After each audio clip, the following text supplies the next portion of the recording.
Au nom du Père, et du Fils, et du Saint-Esprit. Amen. Mon Seigneur et mon Dieu, je crois fermement que tu es ici, que tu me vois, que tu m'entends. Je t'adore avec profonde révérence. Je te demande le pardon de mes péchés et la grâce de faire avec profit ce moment de prière. Ma Mère Immaculée, Saint Joseph, mon Père et Seigneur, mon ange gardien, intercédez pour moi. Réjouis-toi, Jésus est ressuscité. Alors le matin de Pâques, l'ange qui annonça la résurrection du Seigneur à Sainte Marie-Madeleine lui précisa que Jésus donnait rendez-vous aux apôtres en Galilée. Bien sûr, le Seigneur leur est apparu ce même soir au Cénacle à Jérusalem, et même une semaine plus tard dans ce même lieu. Mais les apôtres se sont donc mis en route pour suivre la consigne qui leur avait été donnée de rejoindre le Christ ressuscité en Galilée. Et voilà donc les apôtres arrivés dans ce lieu qu'ils aiment tant, duquel ils sont issus. Simon-Pierre retrouve ces lieux, la mer de Galilée, qu'il avait l'habitude de contempler chaque jour dans sa jeunesse, et qui était aussi le lieu de son travail professionnel. Et puis c'est donc l'appel de la mer qui le démange, et puis soudainement il dit à ses amis « Je vais pêcher ». Alors 7 d'entre eux le suivent et s'embarquent dans le bateau de Pierre un soir pour une partie de pêche nocturne. Mais voilà que rien de bon ne se produit. Pas de poisson. Et en revanche, la fatigue. Et puis la déception. Enfin, ces hommes en avaient déjà l'habitude, car le métier de la pêche est un métier difficile et qui ne provoque pas toujours des réussites. Il demande souvent plutôt de la patience, de l'endurance, de la persévérance. Et alors au petit matin, alors que ils rentrent et commencent à s'approcher du rivage, ils entendent la voix d'un homme au loin, au bord de l'eau, qui leur crie « Jetez le filet à droite! Jetez le filet à droite !» Et peut-être qu'il aura vu un banc de poissons sur la droite, se dirent-ils, et ils obéissent à son inconnu. Et alors les filets se remplissent soudainement, à tel point qu'ils n'arrivaient pas à le tirer tellement il y avait de poissons. Et alors le plus jeune des apôtres, Jean, que nous connaissons bien, dit alors à Simon-Pierre, « C'est le Seigneur !» Évidemment, tous se souvenaient de la première pêche miraculeuse qui avait marqué, en quelque sorte, une étape importante dans la vocation de Simon-Pierre. Mais c'est quand même lui, le jeune apôtre, qui est celui qui prévient Saint-Pierre. Et donc Saint-Pierre se jette à l'eau. Et puis il nage le plus vite possible. Je ne sais pas s'il connaissait le crawl, mais enfin il nage le plus vite possible pour aller rejoindre Jésus sur la plage. Et pendant ce temps-là, eh bien, les apôtres essayent de placer le filet dans le bateau rempli de poissons et à leur tour, ils vont rejoindre le Seigneur sur le rivage. On peut imaginer une accolade bien affectueuse entre Jésus et Simon-Pierre, et puis des regards qu'ils s'échangent, et soudainement, cette ambiance avec les autres apôtres si familiale, cette ambiance que Jésus avait voulu créer autour de lui pendant ces 3 années de vie publique, immédiatement, tout est redevenu un peu comme avant. Mais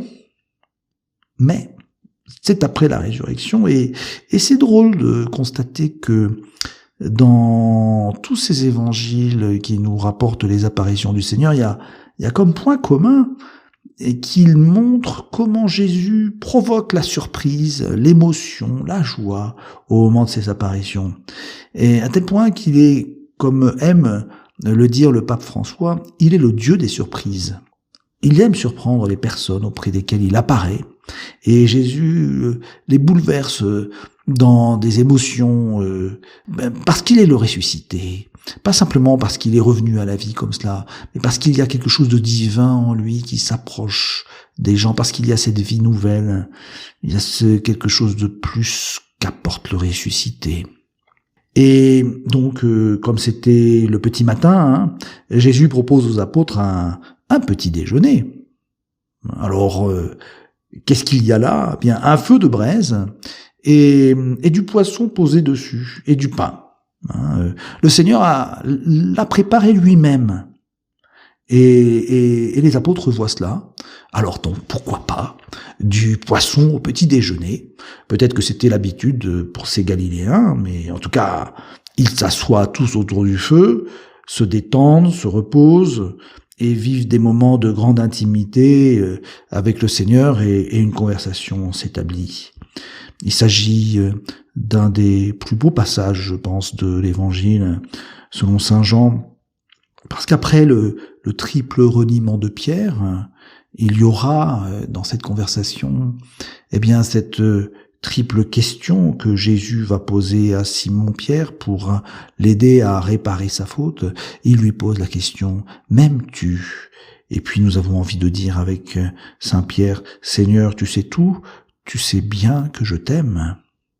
Mais bon, avant ce dialogue, il y a tous ces poissons que les apôtres viennent de pêcher.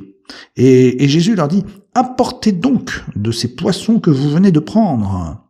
Alors Simon-Pierre retourne à la barque, et l'Évangile nous dit: il tira jusqu'à terre le filet plein de gros poissons. Pas des petits poissons, mais des gros poissons.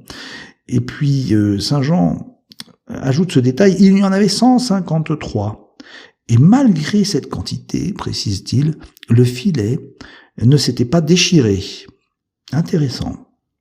Alors, curieux détail que celui du nombre de poissons. 153. Et puis gros aussi.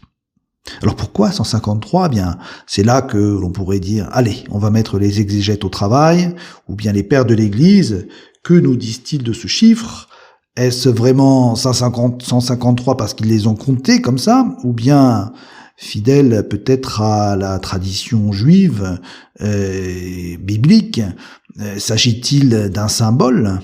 Alors, sans entrer dans la multitude des interprétations, on peut par exemple citer saint Jérôme, ce père de l'Église du 5e siècle, qui nous dit qu'on avait dénombré au temps du Christ 153 espèces différentes de poissons dans la création, dans l'univers. Aujourd'hui, je pense que je ne sais pas combien il y a d'espèces de poissons dans les mers, mais enfin, certainement beaucoup plus. Alors, pour ce motif-là, les 153 espèces de poissons qui existent dans la création, eh bien, c'était le filet des apôtres, rassemblé ainsi symboliquement toutes les espèces de personnes, d'êtres humains, de la terre, qui sont rassemblés dans une seule et même église. Donc c'est le chiffre de la totalité, de la plénitude. D'autres ont vu dans le nombre 153 une interprétation un petit peu plus compliquée. 100, ce sont les païens. 50, ce sont les juifs.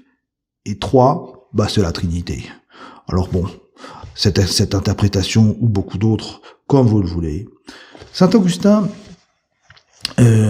interprète cette deuxième pêche miraculeuse comme en disant, bien, c'est ça sera la fin des temps, où enfin le projet de Dieu de rassembler dans l'unité tous les enfants de Dieu dispersés, selon cette expression de l'évangile de saint Jean, se réalisera. Donc effectivement, ce filet qui rassemble tous ces poissons, c'est l'Église, ou c'est le produit de ce qu'a fait l'Église. Pierre, dans sa barque, c'est ça, c'est le travail de l'Église, ces poissons, c'est vous et moi. Et le Seigneur, le Seigneur nous assure de sa présence par beau temps, par tempête, et nous pouvons lui donner toute notre confiance, car il est là avec sa grâce et son amour. Et puis nous pouvons ramener ce filet plein de poissons à ses pieds. L'Église réalise à travers l'apostolat chrétien ce travail d'amener au Christ tous les enfants de Dieu. Elle les ramène, elle les rassemble dans l'unité. Et Jésus, au bord du rivage, il se laisse voir, entrevoir, il est discret, mais il est toujours là, présent aux côtés de son Église. Il est dans son Église. Et Jésus nous surprend. Et il faut savoir se laisser surprendre par le Christ. Nous pouvons lui dire, en terminant notre prière, « Seigneur, nous aussi, à la suite des apôtres, nous voulons nous lancer et lancer les filets de la pêche dans les mers du monde entier et ramener à tes pieds le fruit de cette pêche. Nous voulons être des apôtres à la suite des 12 apôtres. Nous voulons travailler pour toi. Tout apostolat est ton apostolat. Et puis Marie, notre mère, sera toujours à nos côtés parce que tu l'as désignée comme étant notre mère. Je te remercie, mon Dieu, des bonnes résolutions, des actes d'amour et des inspirations que tu m'as communiquées dans cette méditation. Je te demande de m'aider à les mettre en pratique. Ma Mère Immaculée, Saint Joseph, mon Père et Seigneur, mon ange gardien, intercédez pour moi.